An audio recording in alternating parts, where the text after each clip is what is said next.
Nursing ഡയറക്ടറിന്റെ പുതിയൊരു വീഡിയോയിലേക്ക് അവർക്ക് സ്വാഗതം. കർണാടക എൻട്രൻസ് എക്സാം അഥവാ KCT എൻട്രൻസിന്റെ അടുത്ത അലോട്ട്മെന്റ് പ്രോസസ്സുകളിൽ മുന്നോടിയായിട്ട് തന്നെ അതിന്റെ വെരിഫിക്കേഷൻ സ്ലിപ്പുകൾ ഡൗൺലോഡ് ചെയ്തിട്ടുണ്ട്. അതിനെക്കുറിച്ചുള്ള ഏതാനും ചില അപ്ഡേറ്റുകളാണ് ഈ വീഡിയോയിൽ ഉൾപ്പെടുത്തുന്നത്. നിരവധി കുട്ടികളാണ് ഇതിനോടകം തന്നെ പല അബദ്ധങ്ങളും പറ്റിയിട്ട് വെരിഫിക്കേഷൻ സ്ലിപ്പുകൾ ഡൗൺലോഡ് ചെയ്യാൻ സാധിക്കാതെ വന്നിരുന്നത്. അതുപോലെ തന്നെ പല കുട്ടികളുടെയും റാങ്കുകളൊന്നും ഇതുവരെയും നഴ്സിംഗിന്റെ റാങ്കുകളൊന്നും ഡിസ്പ്ലേയിൽ കിട്ടിയില്ല എന്നുള്ളത് പരാമർശിക്കുകയുണ്ടായി. പലപ്പോഴും കണ്ട ഒരു മിസ്റ്റേക്ക് എന്ന് പറഞ്ഞാൽ പല കുട്ടികളുടെയും ക്ലോസുകൾ മാറിപ്പോയിട്ടുണ്ട്. കേരളത്തിലെ കുട്ടികൾക്ക് വേണ്ടി ക്ലോസ് Y ആണ് നമ്മൾ സെലക്ട് ചെയ്യേണ്ടതിരുന്നത്. ഇത് ആപ്ലിക്കേഷൻ സമയത്ത് നൽകേണ്ട ഒരു കാര്യം തന്നെയായിരുന്നു. പലർക്കും അബദ്ധങ്ങൾ പറ്റിയിട്ട് ഈ പറയുന്ന രീതിയിൽ ക്ലോസുകൾ മാറിപ്പോയത് കൊണ്ട് തന്നെ അവർക്ക് മുന്നോട്ടുള്ള അലോട്ട്മെന്റ് പ്രോസസ്സുകളിൽ പങ്കെടുക്കുവാനായിട്ട് സാധിക്കുകയില്ല. ഞാൻ എപ്പോഴും സൂചിപ്പിക്കുന്ന ഒരു കാര്യമാണ്, നമ്മൾ കർണാടകയിലാണെന്നുണ്ടെങ്കിൽ വ്യക്തമായിട്ട് ഓരോ സ്റ്റെപ്പ് ബൈ സ്റ്റെപ്പുകൾ കാര്യങ്ങൾ മനസ്സിലാക്കിയിട്ട് മാത്രം നമ്മൾ അലോട്ട്മെന്റ് പ്രോസസ്സുമായിട്ട് മുന്നോട്ട് പോവുക. പലപ്പോഴും കാണുന്ന ഒരു കാര്യം, മിക്കവാറും വരുന്ന കുട്ടികളൊക്കെ അക്ഷയ സെന്റർ പോലെയുള്ള സെന്ററുകളിലാണ് ഇതിന്റെ ബാക്കിയുള്ള പ്രോസസ്സുകളൊക്കെ നടത്തുന്നത്. അവിടെ ഇരിക്കുന്നവർക്കാണെങ്കിൽ ഇതിനെക്കുറിച്ച് പൂർണ്ണമായിട്ട് വലിയ ഐഡിയ ഉണ്ടാവണം നിർബന്ധമില്ല.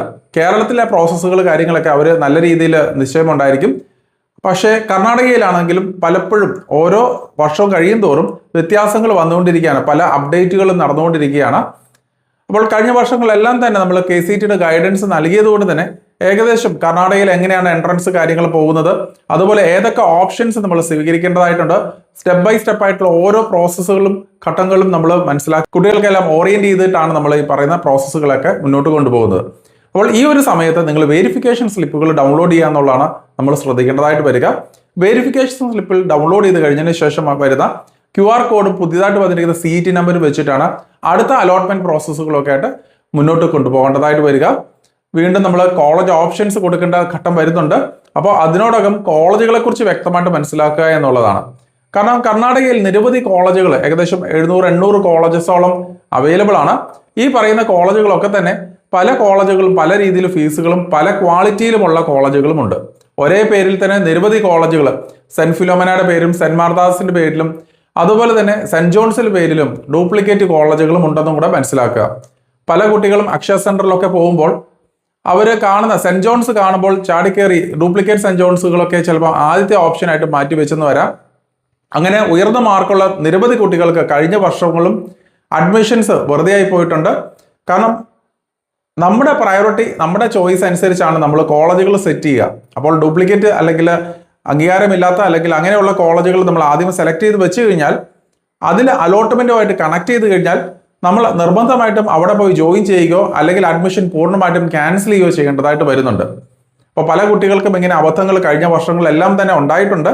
അതുകൊണ്ട് തന്നെ എനിക്ക് പേഴ്സണലി സജസ്റ്റ് ചെയ്യാനുള്ളത്, KCTയെ കുറിച്ച് വ്യക്തമായിട്ട് മനസ്സിലാക്കാവുന്ന അല്ലെങ്കിൽ അറിയാവുന്ന ആൾക്കാരോട് ചോദിച്ച് മാത്രം നിങ്ങൾ ഇതിന്റെ അലോട്ട്മെന്റ് പ്രോസസ്സുമായിട്ട് മുന്നോട്ട് പോവുക. പലപ്പോഴും കോളേജ് ഓപ്ഷൻസ് സെലക്ട് ചെയ്യുമ്പോഴും എല്ലാവരും ചെറിയ ഫീസിലാണല്ലോ KCT വഴി എന്ന് പറഞ്ഞിട്ട് ചില കോളേജുകളിൽ പോയിട്ട് അഡ്മിറ്റ് ചെയ്യുകയും അവിടെ ചെന്ന് കഴിയുമ്പോൾ സ്പെഷ്യൽ ഫീസുകളും ഒക്കെ ആയിട്ട് അത്യാവശ്യം നല്ല രീതിയിലുള്ള ഒരു എമൗണ്ടും വരുന്നുണ്ട്.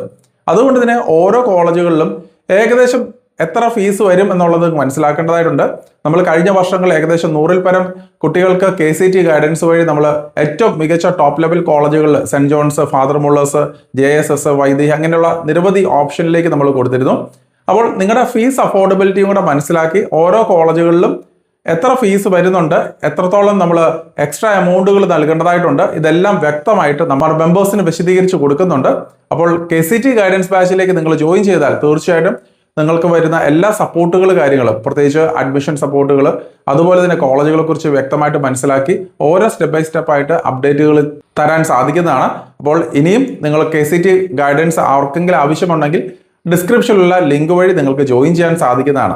അതുപോലെ ഒരിക്കൽ കൂടി പറയട്ടെ, നിങ്ങൾ KCT എൻട്രൻസ് എക്സാം എഴുതിയ ഒരു കുട്ടിയാണെങ്കിൽ ഉയർന്ന ഹൈ ഡൊണേഷൻ നൽകി നിങ്ങൾ ഏജൻസി വഴി നിങ്ങൾ അഡ്മിഷൻസ് എടുക്കാൻ ശ്രമിക്കരുത്. പല കുട്ടികൾക്കും അഡ്മിഷൻസ് എടുത്ത് കഴിഞ്ഞതിന് ശേഷം നിങ്ങളുടെ അഡ്മിഷൻ ക്യാൻസൽ ആകുന്ന സാഹചര്യങ്ങൾ കാണാറുണ്ട്. അതുകൊണ്ട് തന്നെ ഇതിനെക്കുറിച്ച് വ്യക്തമായിട്ട് മനസ്സിലാക്കിയിട്ട് മാത്രം അഡ്മിഷൻസുമായിട്ട് മുന്നോട്ട് പോവുക. അപ്പോൾ കോളേജുകളുടെ ക്വാളിറ്റി മനസ്സിലാക്കി ഫീസ് അഫോർഡബിലിറ്റി എല്ലാം മനസ്സിലാക്കി ഉചിതമായിട്ടുള്ള ലിസ്റ്റുകൾ തയ്യാറാക്കുക. അതിനനുസരിച്ച് നിങ്ങൾ ഏറ്റവും മികച്ച കോളേജുകളിൽ, കർണാടകയിലാണെങ്കിലും നല്ല ലെവലിൽ പോകുന്ന കോളേജസ് ഉണ്ട്, കർണാടകയിലാണെങ്കിൽ മികച്ച രീതിയിൽ പോകുന്ന കോളേജസ് നിരവധിയായിട്ടുണ്ട്. അത് നിങ്ങൾ വ്യക്തമായിട്ട് മനസ്സിലാക്കിയിട്ട് അഡ്മിഷൻസ് എടുക്കുവാൻ പ്രത്യേകം ശ്രദ്ധിക്കുക. അപ്പോൾ മറ്റൊരു അപ്ഡേറ്റുമായി ഉടൻ തന്നെ കാണാം. നന്ദി.